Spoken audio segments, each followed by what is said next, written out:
Okay, well, welcome to the last in our series of the Move to Spain virtual roadshow. Today we're going to be covering the southern Costa Blanca, Murcia region, and indeed Granada, and sort of discussing what happens, what attracts people to those areas, and what it is that makes that region so popular. Our speaker, Nigel Salmon, founder and managing director of Girasol's Homes, will take you through which are the most popular areas in the region, the attractions to each, what sort of properties are available, and the current state of the market in the region. So if you have any questions, there is a facility on the screen there, and so please push your questions through to us. If you're watching it as a recording, you will just send us any questions you have to expats@expatnetwork.com.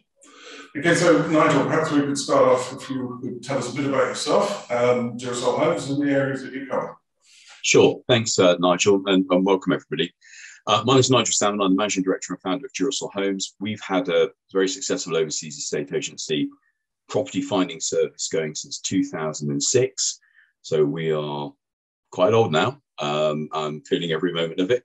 Obviously, we cover multiple areas in Spain.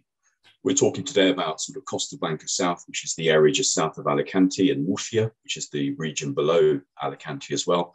We also cover the Granada region as well, and obviously the Portuguese borders in a region called Huelva, which is effectively also in Andalusia. So yes, we've got a network of people across Spain too, who effectively listen to what you're looking for and effectively work with you to find the property which best suits you. And we've done that effectively for all that time, and we hope to continue for many years since. Okay, thanks, Simon. So I guess over the last couple of years, we've had the joys of Brexit, of the pandemic, and so on, and that's affected people's ability to travel to Spain from the UK and indeed from other parts of the EU and the rest of the world, and that's had an impact on the property market. But we've probably now beginning to come out of the outside of that. What are you seeing in terms of the market? How's it moving in your area? We're super busy. I think people have got used to obviously the new environment that people are buying in. Obviously, we sell to people who aren't UK buyers as well, and that market's been absolutely flying in terms of Scandinavians, people from Belgium and Holland, Germany, all buying, properties in the areas that we're discussing. So yeah, I think we're very much back to normal. There's a big demand. It's a very busy time of year this time anyway, and I think there's quite a lot of pent-up demand which has been sort of developing over the last 2 years as well. So yeah, it just feels normal again. Okay, and so which are the most popular regions for your area? Well, the areas, yeah, I think sort of going, I guess, south from Alicante. Obviously, there's two airports in the region. There's Alicante Airport and Murcia Airport, which is in Cabrera. Alicante's always got the most flights and the most destinations, being serviced as well. So places around sort of Greater Torrevieja, that sort of area tends to be well set up for holiday homes, and there's a big infrastructure in terms of servicing that with facilities, bars, restaurants, decent beaches, all the things that you'd expect when you go on holiday. A lot of people who have been on holiday over the years have been on holiday with their folks or friends and family to those areas. So there tends to be a gravitas towards those areas. Further south, you've got what we call the Costa, which is just over the Alicante-Murcia borders, places like Pilar de la Horadada, Torre de la Horadada, San Pedro del Pinatar, which are probably a little bit more Spanish in flavour and in appearance. They're really popular. The area of Costa Blanca South and Murcia, Costa Calida, has fantastic winter weather as well. That's a big draw for people coming, between, October and March. You'll still have days in the 20s as well, right in December, January, February. So yeah, it's a firm favourite in terms of where people want, why people want to come to that area. Okay, well, perhaps we could go through some of those areas one by one and just sort of talk about what are the major attractions of the area to live in. And obviously, we're talking primarily about people moving rather than sort of coming over sort of for holiday homes and so on. But some will be coming to holiday homes. And what's the area like? What are the sort of properties available, and what are the attractions? And sometimes, what are the things you should watch out for? So perhaps we can start off with Torrevieja, Great Torrevieja. Yeah, well, Torrevieja. I mean, I say Greater Torrevieja. The actual Torrevieja itself is probably, not probably where you want to live all the time. If you know what I mean. It's there's a lot of it's pretty Spanish in terms of cheap by jowl. There's a lot of small apartments. It's pretty busy and noisy too. Greater Torrevieja, I mean, the sort of areas around there all feed in. The good thing, it's a very cosmopolitan area. There's lots of different people who live in the region. A lot of people speak English as well, which is obviously different to some parts of Spain and Portugal, that people might be considering.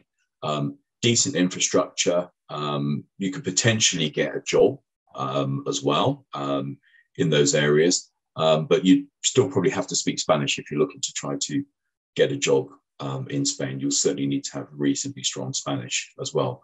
It's an area built around the hospitality business because the weather's so good, and obviously there's a lot of resort tour operators who have been sending people on holiday there for a long time. So Torrevieja itself is sort of, I mention it because probably people may have heard of it, but generally there are many small towns which sort of feed into that area as well, whether you're on the coast, which is a little bit more expensive, or you're into places like we call it the Vega Baja, which is effectively more countryside. You're all within about, even into the countryside, you're still only around 25 minutes away from the beach. And obviously the beach has more facilities because obviously it's more commercial. There's more people trading, I guess, there. Right, okay. And then just that inland, there's Costa and Harley sort of area in that very Costa is an excellent area. It's you've got international schools in that area.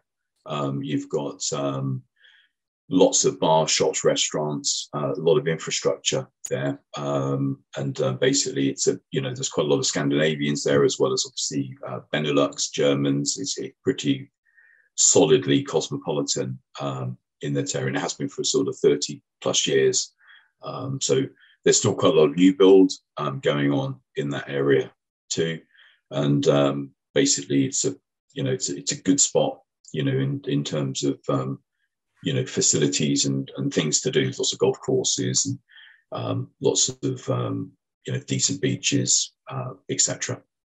Okay, and what sort of properties can you get in that area? In Costa, those sort of areas, you've got everything from sort of 2-bedroom apartments to sort of 6-bedroom detached houses. Everything in between. You've got it's everything really. At the end of the day, so properties for, I guess, from around 100,000 euros to €1 million, right. Everything in between. So you can probably pick up a decent 3-bedroom villa for a couple of €100,000 upwards. Right. Okay, thank you. And then what about the sort of golf resort areas of Murcia? Yeah, the golf resort areas are still very popular, and actually they look pretty good value now. But most of the golf resort properties tend to be on sort of gated 24/7 secure resorts, about 15-20 minutes from the beach. It's some of the resorts are, have bigger properties on. The more established resorts like Marmenor Golf Resort will have big villas on as well. There are some other golf resorts slightly further inland where they're building some big villas as well. But generally they're apartment led.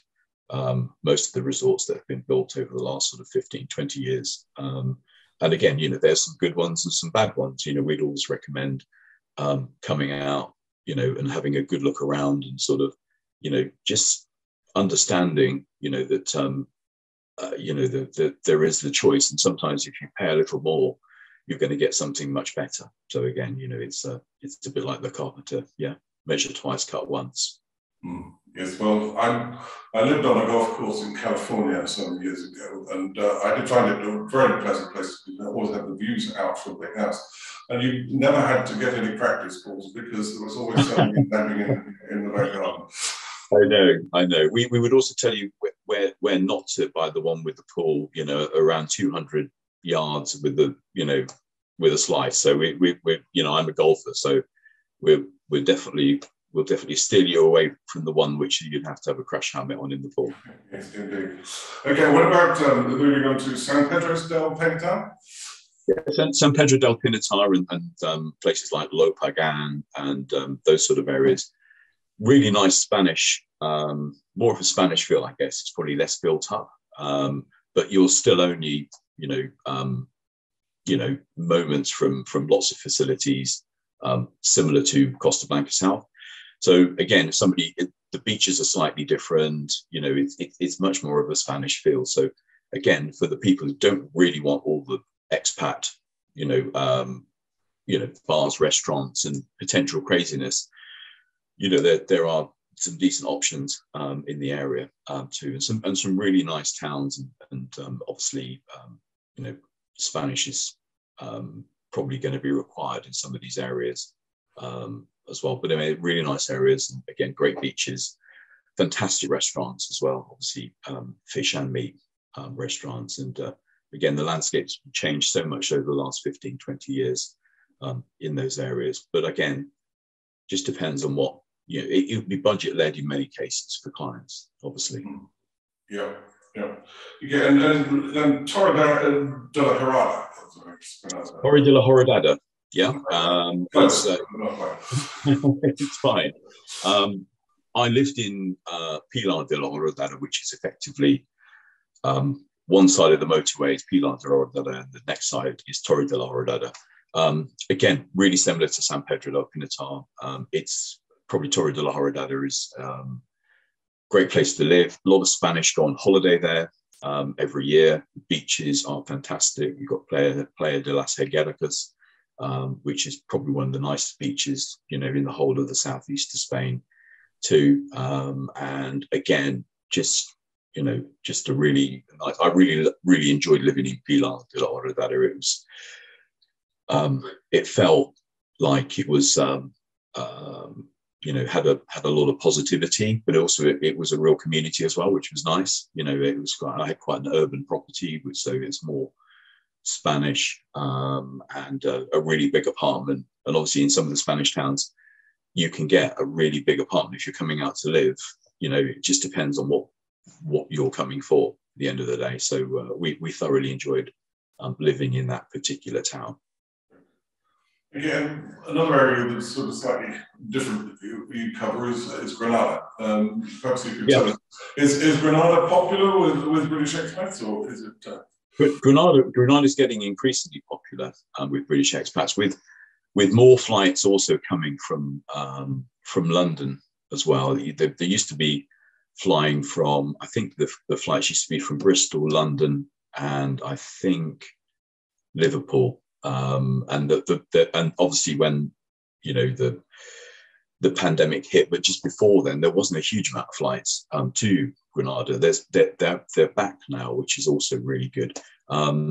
We're strong between just south of Granada, which is in a place called Alameda Granada, which is a beautiful high up spa town, Roman spa town, and I've got two excellent colleagues who work in that area. And they cover that area and the wider area across the Alameda Granada. They go down to the coast, and it's really lovely. So again, it just depends on whether you want something which is a bit more Spanish, with like a sort of 3-story townhouse with a roof terrace, etc., etc. You're going to get something in a historic town, very Spanish. It will be very Spanish there, but you can pick up anything from sort of 75,000 euros up to, you know, probably 500,000. Just depends what you want. So we've got big villas with big gardens and lovely views, or we've got more, you know, traditional 3-4 bedroomed townhouses with roof terraces and cobbled streets. So again, it's a nice alternative. You're not far from Malaga Airport as well, if you wanted to fly into Malaga Airport. And obviously, you've got the Sierra Nevada for skiing. You've got Granada with the Alhambra, and it's a really different area. So again, completely different. But we've been very strong in that area for nearly a decade now. And again, sometimes it just needs to be discovered. Yep. So I'd hardly recommend people have a look at that. Yes, I mean, your guests will always have the Alhambra Palace to go and visit. Amazing. It is. I mean, Alhambra Granada, you've got, I stay in a bed and breakfast there, and the views are over the gorge at the back. I mean, you could be anywhere. It's just epic, really amazing properties too. So, yeah, very, very much recommend it. Okay, and then another area you cover was sort of slightly different geographically, which is over by the Portuguese border. Yeah. So you can tell us a bit about that area.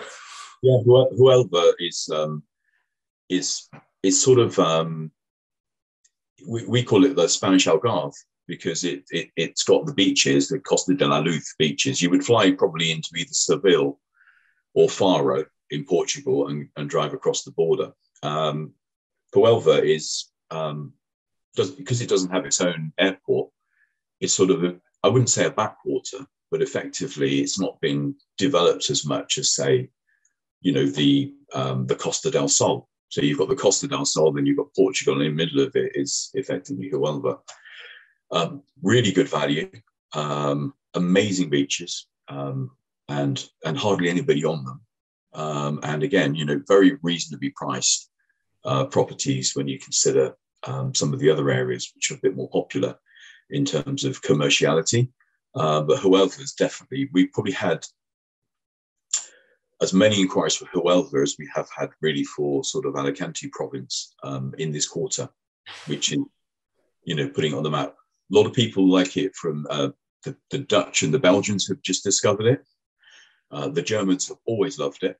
It's a really big draw with the Germans as well. And they like it because it's not been, I suppose, over commercialized.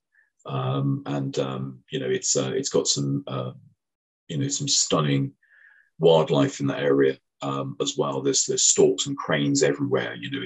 Every one on every every electricity pylon as you're going along. It's a lot of marshland and UNESCO heritage site as well. So it's a really really interesting area. And obviously you've got the opportunity to go and explore Portugal just over the Guadiana River, and you're there in minutes. It's very interesting place to be. So it's like the Costa del Sol without the price tag, would that be so? Totally. Well, it's like the Algarve really without the price tag too. So it's a bit of a secret. The secret's out to a certain extent, but the prices haven't caught up with everybody else yet. Okay, so obviously, Guelph would be one of the, if looking at people sort of who are looking for somewhere that's, should we say, lower priced, so with more limited budgets, which sort of areas would you point those people to? I would probably say Granada and Huelva, really. Yeah, Alhambra de Granada, Vélez de Banadilla, which is sort of just south of Alhambra de Granada, Huelva. You've got, and again, some pretty stunning properties there. There's quite a lot of sort of Huelva and Granada have probably got a few more fincas, farms or old farms, on decent plots, as well as obviously the sort of modern apartments or traditional townhouses. You've got that option as well. So just depends on what you're looking for. And obviously with any sort of finca type property or cortijo, we'd obviously always check out the paperwork for everybody, because sometimes that can be complicated, so we want to make sure that you're not buying anything which isn't going to delight you. Okay, and if people are, shall we say, looking to move to Spain and not wanting to be surrounded by too many Brits or whatever, which sort of areas would they be focused on? The two I've just mentioned, definitely, Huelva and Granada. Inland Blanca, inland Murcia. You don't have to be too far inland to be away from the madding crowd, really. If you really go to, you know, a long way inland, obviously you're going to feel a bit cut off, I guess. So you just want to, depends on your lifestyle, but what you want to be doing in your support circle, etc. So, you know, some people love being right in the middle of nowhere, you know, I mean, and we sell people those properties as well. But some people want to be within 20 minutes of everything. Some people want to be in somewhere like Alicante, Granada, so they don't really have to have a car or use it very much because everything's handy. So, you know, there's a solution for everybody, definitely.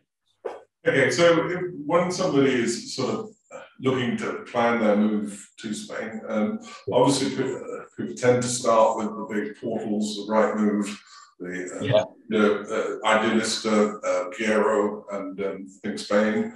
How would you recommend people really sort of approach their property search? Yeah, it's a good start, and obviously you've got to look. You've got to get a bit of an idea of what it is. The difficulty is that there's thousands of estate agents in Spain, thousands, and more start every day. You know, from very humble beginnings, they might have sold a few properties and think, well, we're good at this.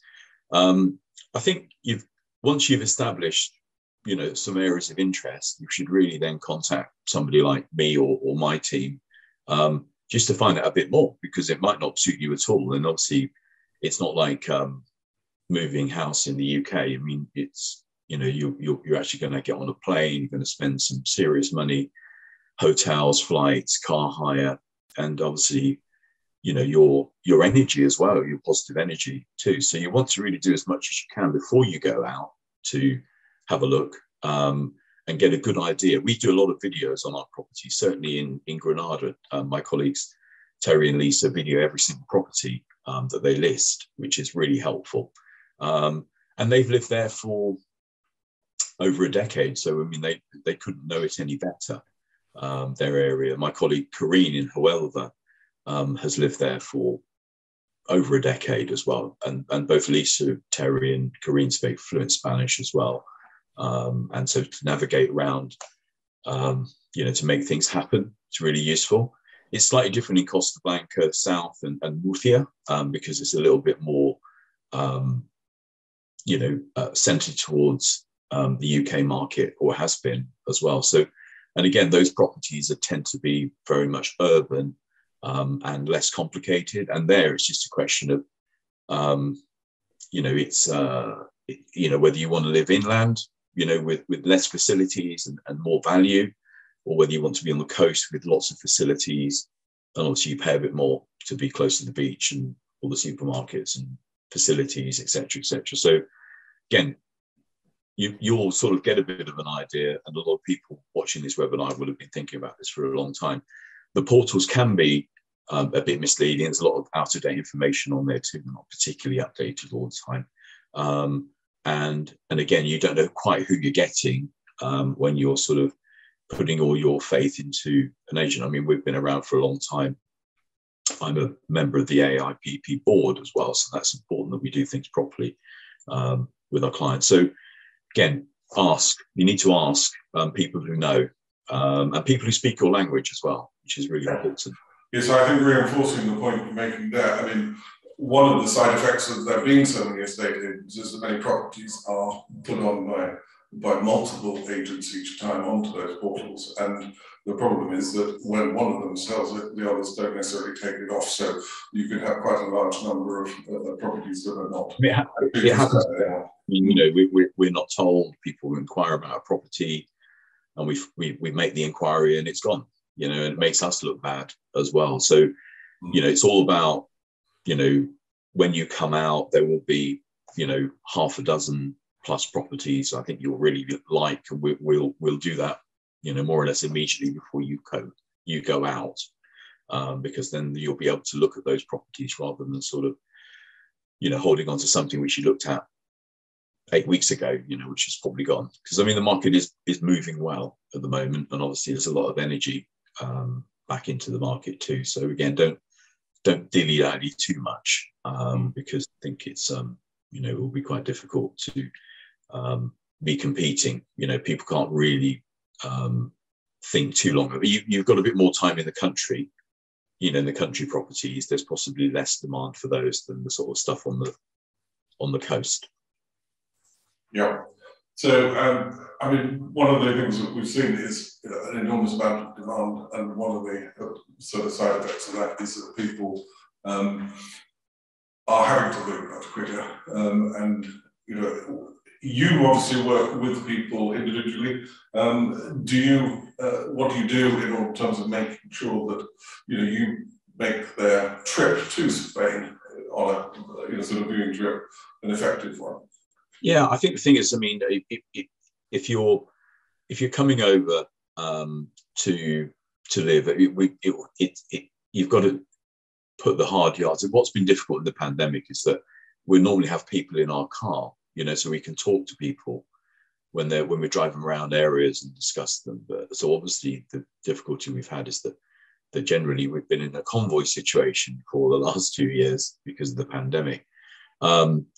I think you just need to spend, you know, you need to trust the process to a certain extent, and you know, say, well, okay, and explain what your goals are. Because I think if we're sort of guessing before you come out, you don't quite know what you want or what you want to achieve, then we're going to waste some time when you do come out. So just be as transparent, as open as possible, and we will try and fit that into the you know, the 3 days or so that we're out with you, you know, and in different areas. And again, you know, if you've got specific needs, to let people know what those specific needs are, because, you know, it could be that they're not able to be fulfilled in certain areas.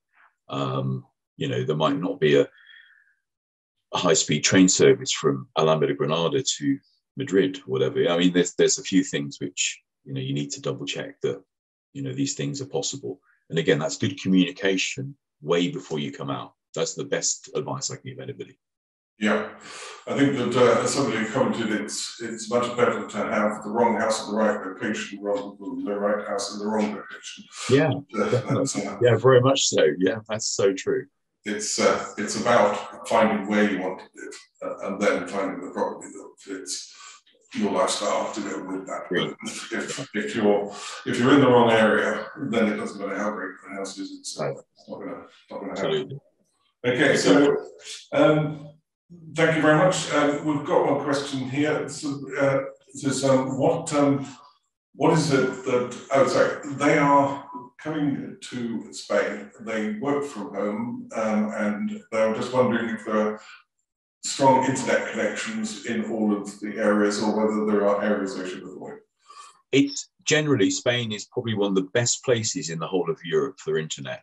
Yeah, but obviously that's something we need to check. Obviously, before I sort of said, well, yes, you've absolutely got fiber here. Tend to be in the towns, the more urban areas. It's amazing. You know, you've got 100 meg plus. You know, it's always being upgraded. You know, when I had my place in Spain, I had over 100 meg. It was amazing. But obviously, if you're right in the middle of the wilderness, then that might be difficult. You know, you might have a satellite broadband, you know, if you're on top of a mountain or something. So again, something we can definitely check for you. Depends on the area you're looking to move into. I know in places like Alameda Granada, which is sort of like a, you know, spa town, you know, fairly rural location, it's fiber. You know, it's fantastic. You know, so again, Huelva generally, you know, as long as you're not sort of in the countryside, you know, all of the stuff is pretty much wired up. Telefonica, obviously, the infrastructure and everything is pretty good.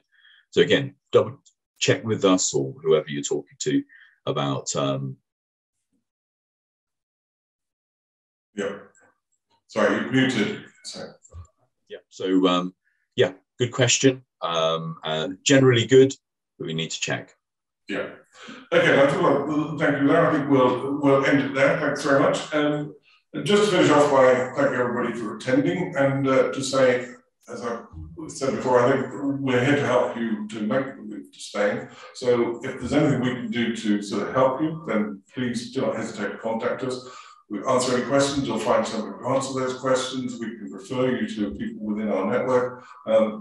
Obviously, we've got Nigel here and others. And if you just contact us at expats@expatnetwork.com. I'd just like, as I mentioned, our discovery tours. What we're doing there is looking to individually tailor sort of trips across to sort of explore the area that you're interested in. And I think that that's very much a question of the point I was making, that you need the right area rather than the right property initially. So it's about getting to know it. Even if you've been here on holiday, it can be very different to live here than to holiday. And what you need to know is what are all the facilities in the individual areas within the region that you're looking at, so that you can really home in and make sure you've got the right property.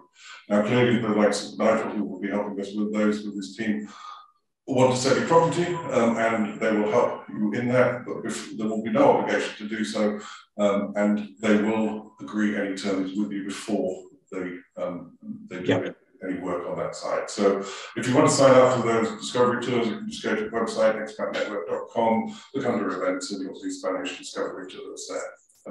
So thank you very much for attending. Thank you, Nigel. And pleasure. Thank you, Nigel. Thank you, everybody. Yeah, look forward to helping you. Any questions, just let us have them. Yeah, okay. No problems at all. Thank you. Thank you all.